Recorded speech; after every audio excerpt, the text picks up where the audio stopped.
Hey there, Legal Tea listeners. This is your host, Jenny Roselle.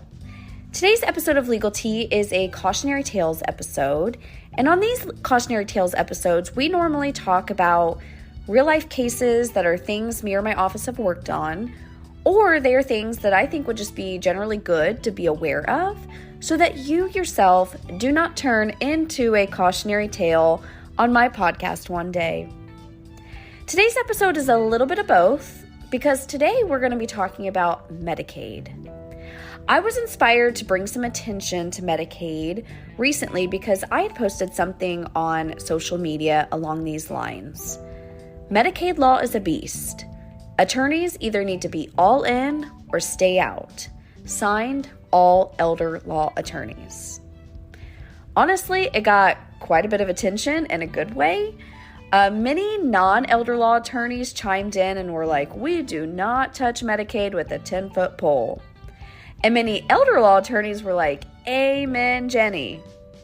So because of that, I was like, you know what? I should bring some attention to Medicare and its common myths on this podcast. So here I am. First and foremost, Medicare and Medicaid are very different programs. People accidentally say Medicaid when they're talking about Medicare, and Medicare when they're talking about Medicaid. So I think it's important we get a nice foundation first of Medicare and Medicaid. So let's start with what is Medicare and what is Medicaid. Medicare. Medicare is a governmental program that is not based on your assets. Instead, as you are working and earning income, you are paying, quote, into the system and paying Medicare taxes. So long as you pay enough into the program, you will be eligible for Medicare coverage when you turn 65. Now, there are different parts of Medicare, like there's Medicare Part A, which is for hospital stays, but you do still have to pay a deductible.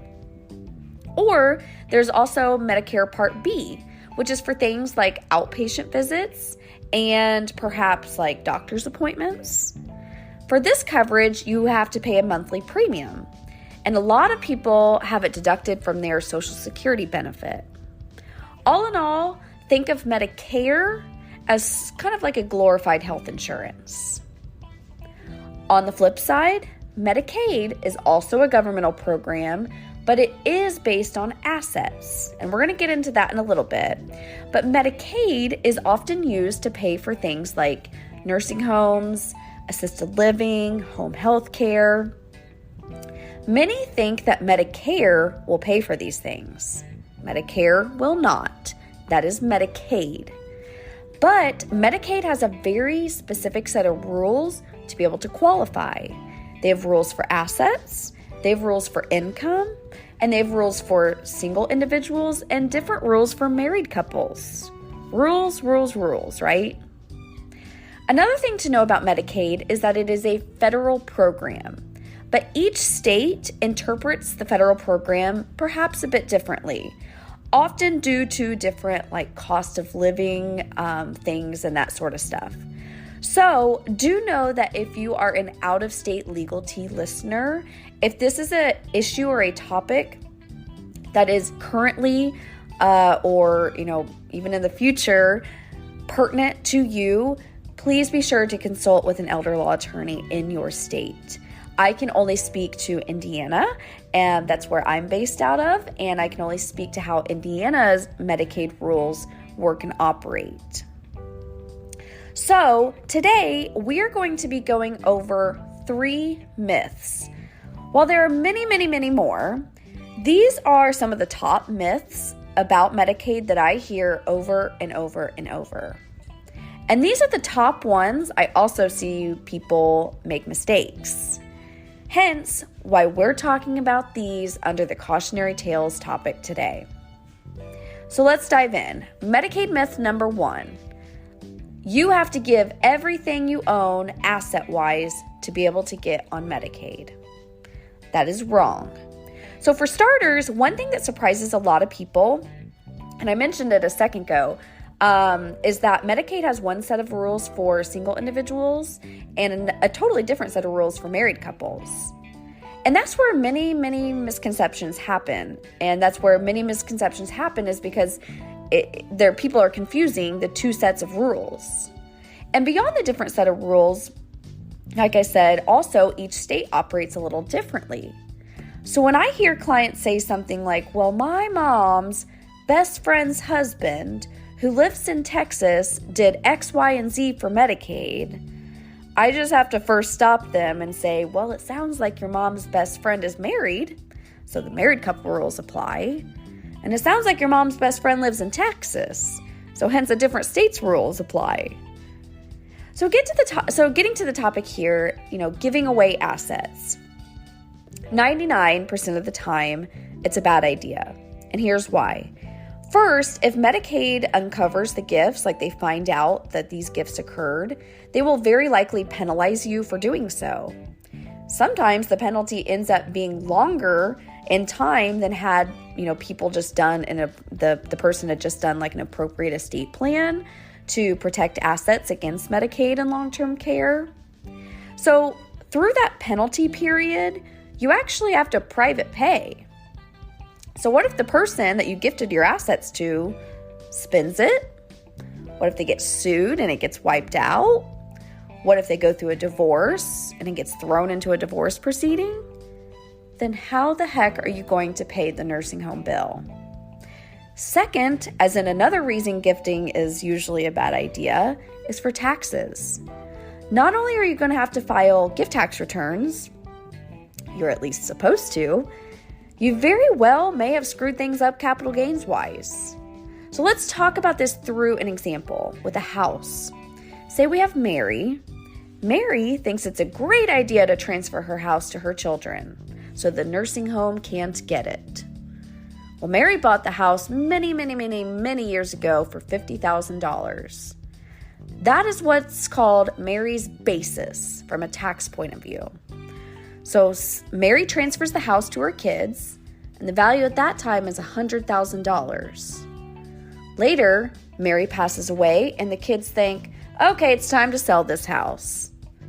The house is now worth $125,000. Had mom not transferred it, the kids would have gotten what is called a step up in basis, meaning they would not have had to pay capital gains taxes.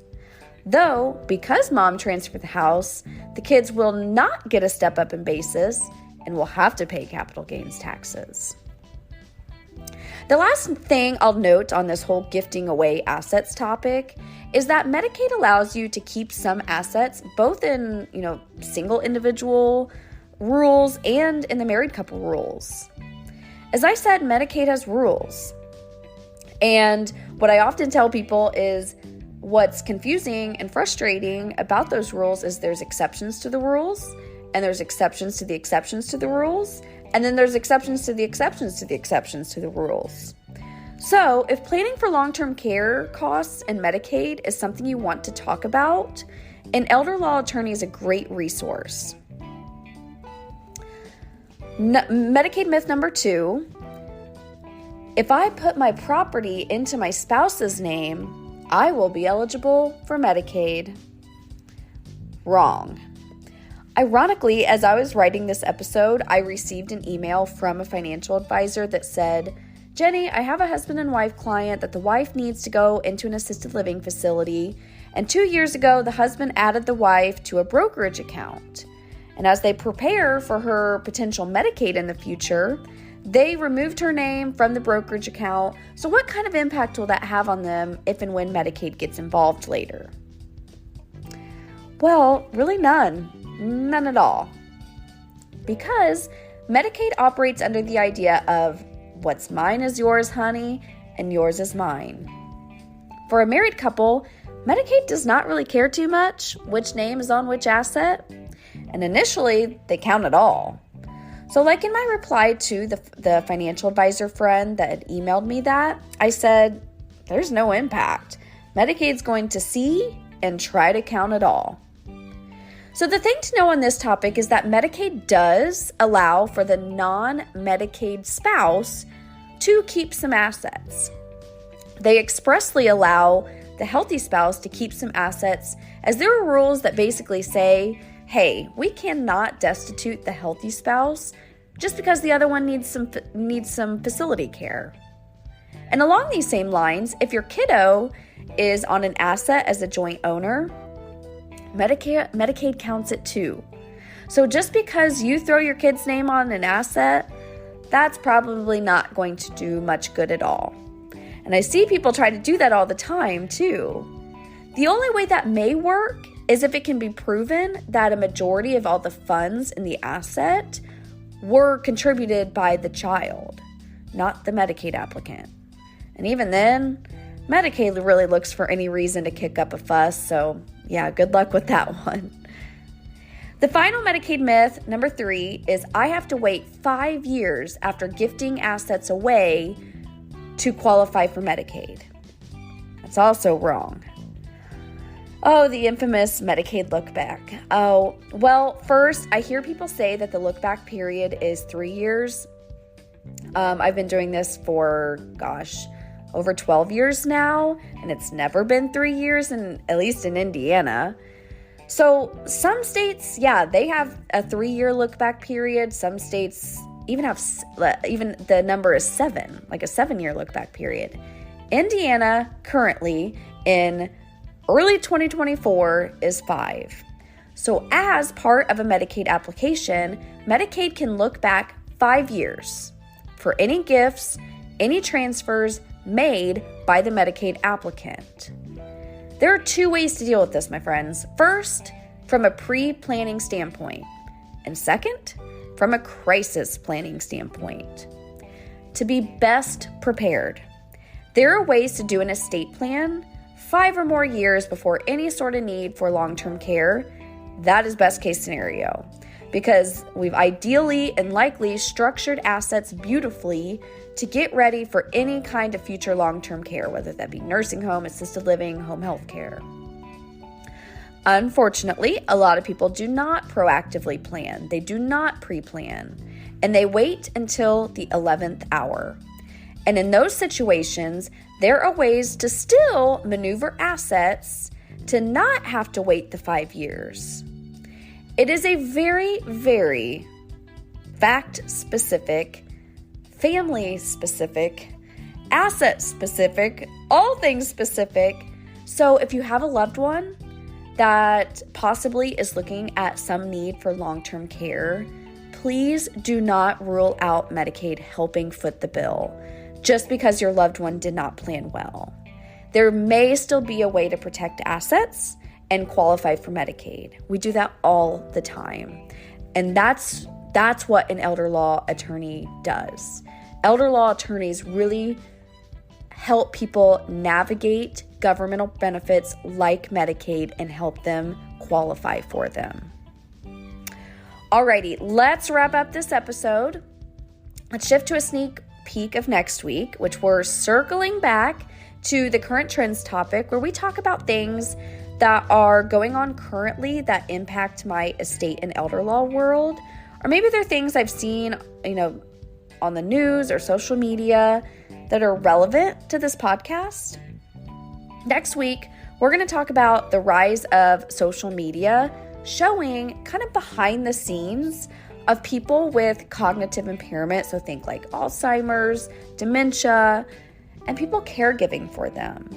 And this episode is really inspired by, I stumbled upon a few TikTok accounts that are really, that are from the lens of a caregiver that's caring for her mother or their parents that suffer from different types of dementia. So we're going to talk about that next time. Until then, please be well and talk soon.